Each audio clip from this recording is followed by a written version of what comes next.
3 minutes and 20 seconds already have gone past. Here's Nicholas Roach. Nicholas Roach now, and look at that face.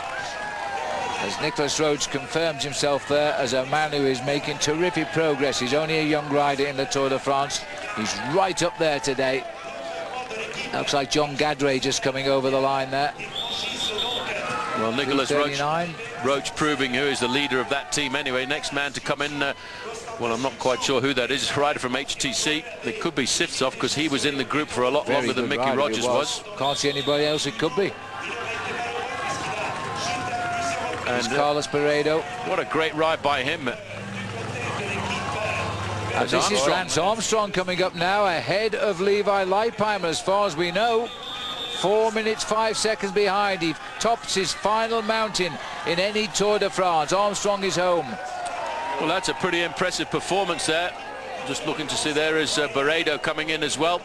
Time ticking by here this afternoon.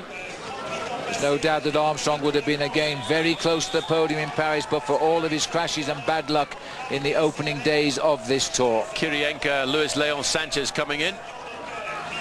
Well, they've lost a little bit of ground in the team race. We're looking for the third counter for Radio Shack, but with Horner being right up in that move, he's given them a good overall advantage, I think, in the team.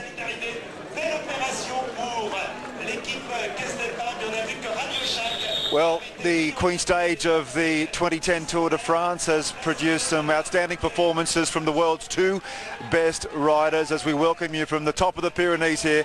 Scott Sunderland is with me, a two-time Tour de France rider, and Scotty, that was brilliant, wasn't it? It was phenomenal, mate. I mean, they did everything they could, and Andy Schleck took it to him. The whole team took it to Astana. They did what he could do, but yeah, it just wasn't enough. Just too close.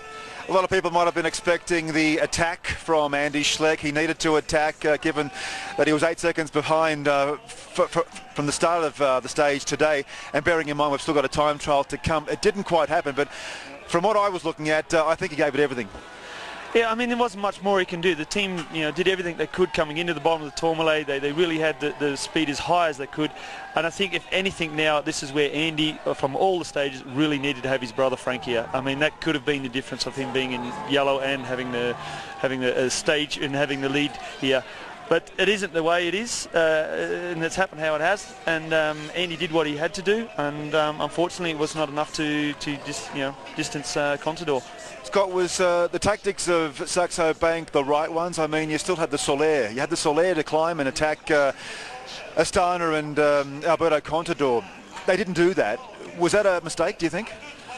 I think, in hindsight, that's probably what they needed to do, was to go into the Soler and try to really break it up, to put more pressure on them, to take it to Contador earlier, but the team just wasn't strong enough in the climbs. I mean, we've seen Stu O'Grady doing a great job coming into Tourmalet with Cancellara and so, but they didn't have the depth in the mountains with Saxo. They've done so much work in the first couple of weeks here, defending the yellow jersey, and they just, the only option they had was to just go into Tourmalet as hard as they could and make it as hard as possible, but unfortunately Contador was just too good, and he's a class bike rider. Remember, he's won the Tour twice already, so and Andy Schleck has made a fantastic step up now to bridge that gap to what he was from last year to this year, and it's been very interesting, and I'm being optimistic for Schleck for the time trial on Saturday.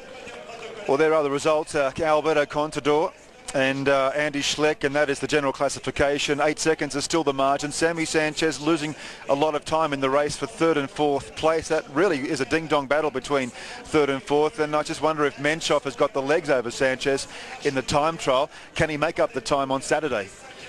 On paper, he can.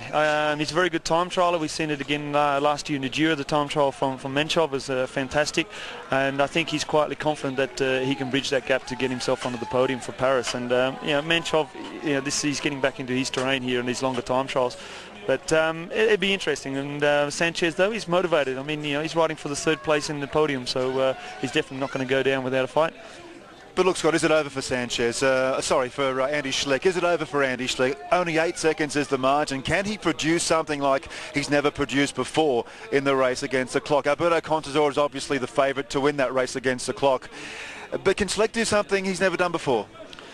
Well, you never can never say never. I mean, we've seen it in Switzerland with his brother Frank. Nobody had rated him to do well in the time trial there, and he did such a great time trial. He got up for the win. So, you know, we just have to wait and see on that one.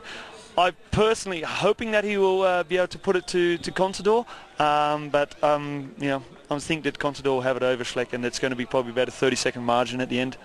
It's interesting because these two guys we just saw in the climb up to the Col du Tourmalet, they're so evenly matched when it comes to climbing. And how is it they can be so different when it comes to time trialing? Well, Contador's always done a lot of work in his time trial, and that's from his days with Discovery, with Brunel and with Armstrong. Of course, he's had a great schooling there. But you can see with the Schleck boys, they've both done a lot of work this year, and I'm hoping that the work that Andy's put into it will pay off for him. But yeah, Contador on paper, he's a fantastic time trial. We've seen him last year, the last time trial he won. He beat Fabian Cancellara even. So, I mean, he's no slouch in this situation, particularly at the end of 3 weeks. But in saying that, also, Andy, we've seen how strong he was there. He did almost a 15-kilometre time trial up the mountain with Contador on his wheel. So, you know, he can do that effort. So, you know, we'll have to wait and see. And it is the Tour de France, and you know, if he wants to win the Tour, he has to do a remarkable result, and he has to pull it out of the bag. Well, he's got to obviously be able to time trial. He's obviously got to climb mountains. We know that Schleck can climb very, very well. We've seen it today. What does he have to do to match the efforts of Alberto Contador and the others who are specialising in time trialling? He's only 25 years of age, Andy Schleck. There's obviously room for improvement, but if you haven't got the expertise in that discipline, can you improve? Yeah, I think mentally now he's got a couple of days to really prepare himself for this time trial, and Bjarne Riis was no slouch in that. And you know, a lot of the CSC boys have been very good time trials. You've got Bobby Ulick, who's the personal coach and technical director for the time trials. He's been working a lot with Andy. So yeah, technically it's just being able to get the right mindset and keep the concentration, and that's what it's all about. There's powers there. We've seen that. It's obvious. He's gone head-to-head with Contador over 3 weeks. Neither one of them can drop the other. So I think physically they're coming down to be able to push the same watts during the time trial, and it's just a matter of the motivation and the concentration. And if Andy can keep his concentration and believes in himself, he'll go close. If it's enough, we'll have to see. Well, as we look at some of the highlights on the climb to Tourmalet, they were so evenly matched, weren't they? Schleck leading all the way, and they were playing some mind games on the climb to the summit here. But Schleck, he always looked comfortable, didn't he? The body language actually from both of them was quite remarkable. Yeah, neither one was giving away anything, and you've seen that Schleck a few times. He looked back and looked into Contador's eyes more or less, just to try and get a glimpse of him starting to break down and seeing if there's any stress in his eyes. But unfortunately, he just couldn't see it, and then obviously, you know, with those accelerations, he just couldn't crack Contador. And yeah, they're really, you know, it's been amazing. They've been phenomenal. These guys just going head to head, and they're still, you know, more or less on an even keel. It's quite amazing, really. Scott, tell us how important it is to win a stage at the Tour de France and to win this race overall. Contador, he hasn't done that. He's got to win the time trial on Saturday to come away with a stage victory. How important is it really to win a stage and be the overall winner? Is it that important, do you think?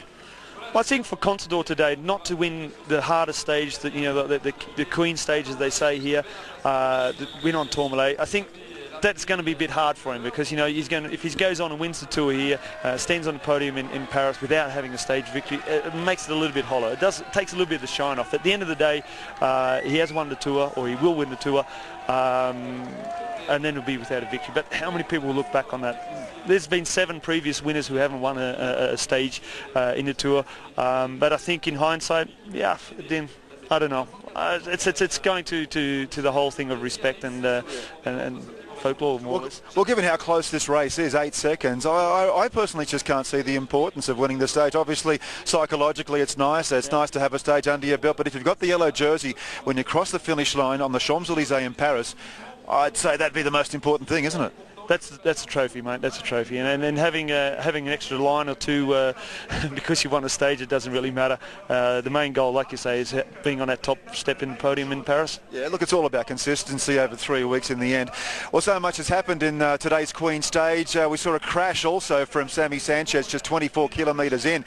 You know, when he hit the deck, Scotty, I thought that was his tour all over. He looked like he was in a lot of pain, and I honestly thought he might have cracked a collarbone, but he got back up and And look, he's finished so remarkably high today. Let's come back with an amazing result. When he was down there, I obviously thought too, as well, the same as you, that he was down for the count and he wasn't going to get up. But fortunately for him, he was able to do that. His team all waited for him. They got him back to the front. Contador was even trying to slow down the peloton for him. The sportsmanship was there, and it's great to see Sanchez, to be right up there at the end, and took it to Menchov. Even got a few more seconds back on Menchov. So that's great. It's keep it very, very open for that third place. It's going to be a nice battle on Saturday for that third place on the podium. Let's have a look at some images now from the Aussies, who of course are well down on the overall classification, but they're battling on. I tell you what, Matty Lloyd, Cadell Evans, we've spoken about the fact that he wants to finish this race in Paris on Sunday with the rainbow jersey on his shoulders. Fingers crossed that will happen. But I've been very impressed with the way Matty Lloyd's ridden today, always very close to Alberto Contador today. Yeah, you made that remark that how close he was riding next to Contador. Whether there's something going on there, I don't know. You think? Well, I'm not suggesting anything, but I mean, it doesn't hurt to have friends. But no, Matty's done a great job here, and it's somebody I'd like to have working with me in the team. Matty's a great young kid. He's developing really well. He's really getting the consistency and the resistance now, and I think that possibly one day he could be up there as a challenger himself. And let's hope. Well, Matty Lloyd, of course, won a stage at the Giro this year and topped the points, King of the Mountain competition. He is grooming himself to be a sensational mountain climber. Is that what impresses you the most? Yeah, it's the consistency I'm seeing in Matt now. He's been doing a few of the big tours, and every year he's just getting more and more consistent, more and more stronger in these climbs, and getting that resistance to go through from the week 1 right all the way through to week 3. And that's, that takes time to build up, and it's kilometres and time in the bank. And I think that he's got the right attitude and right mentality. Like I said, I'd like to work with him. What are your thoughts on the way Carlos Sastre tried to catch the lead group, broke away from the peloton, broke away from the yellow jersey? I had visions of 2008 on Alpe d'Huez when he just smashed everybody. It didn't quite work out that way. Perhaps 2 years later? Definitely, it was a do-or-die effort for Carlos. He's close to the Spanish border here, and then it's the last of the mountains. He's not going to be able to do anything in the next couple of days. So, 15th place to him or nothing. So it was worth the gamble. Go for the victory, maybe move up in the top 10, top 5. It was just worth the gamble, and that's what Carlos is like. He says, look, when you've won the tour, anything less, it doesn't really matter anymore. So, go for the stage victory and put everything on the line. All right, we're just waiting for the official presentations for stage 17. And Scott, it's only one of 2 occasions that the race or a stage has finished on the summit here at Col du Tourmalet. What are your thoughts on the way this course this year, particularly today, has been planned? It's very exciting, it's very interesting, but it's very hard to get to, isn't it, for us? Logistically, it's a nightmare for nearly everybody. I think for you guys here, particularly with the rain and the thunderstorms last night, it's amazing that they can bring an event to the top of a mountain like this, so secluded. And when you see all these kilometres of cable laying everywhere where you guys are working, and everyone else here, the commentators, etc., the fans just clambering up the mountainside here in the rain. Like I came up in the chair there, and there's these tents everywhere, and it's bucketing down rain. This is die-hard fans, mate. It's unbelievable. I normally only ever see things from the race car or as the rider myself, but now I've really seen another side of this Tour de France, and it just blows me away every year. It's unbelievable. Well, I'm just wondering if we can cross to Andy Schleck for an interview. I'll let you know in a few seconds, but it's been a great race, hasn't it? It's been a terrific race. We can't cross to Andy Schleck, unfortunately, but you'll see highlights of the reaction from today's stage in tonight's highlights program at 6 o'clock, so make sure you watch that. But the race overall, impressive for you? It has been. It's been very exciting. I mean, it's had its dramas and it's had its controversy, but at the end of the day, it's just been an amazing race. I mean, there's always something happening from day 1 all the way through to to today, and I think the time trial is also going to be very, very exciting. And just to see 2 riders like champions, Contador and Andy Schleck, just battle like they have, and for the podium place, the 3rd place, it's just been really fantastic. Scotty, if Contador wins this race, and it looks highly likely as though he will, with only 3 days of racing to go, do you think that drop chain incident from a few days ago, do you think that'll be seen as the turning point? Do you think that'll be fairly judged as the moment that Contador won this race?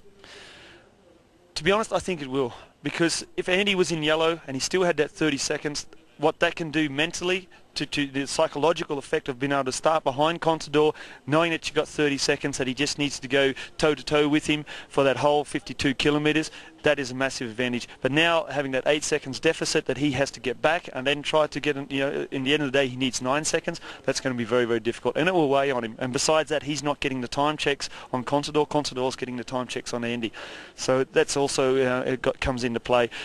Like I said, it's going to be very exciting. Okay, we can now cross to Andy Schleck. This is his reaction. We're going live now to Andy Schleck.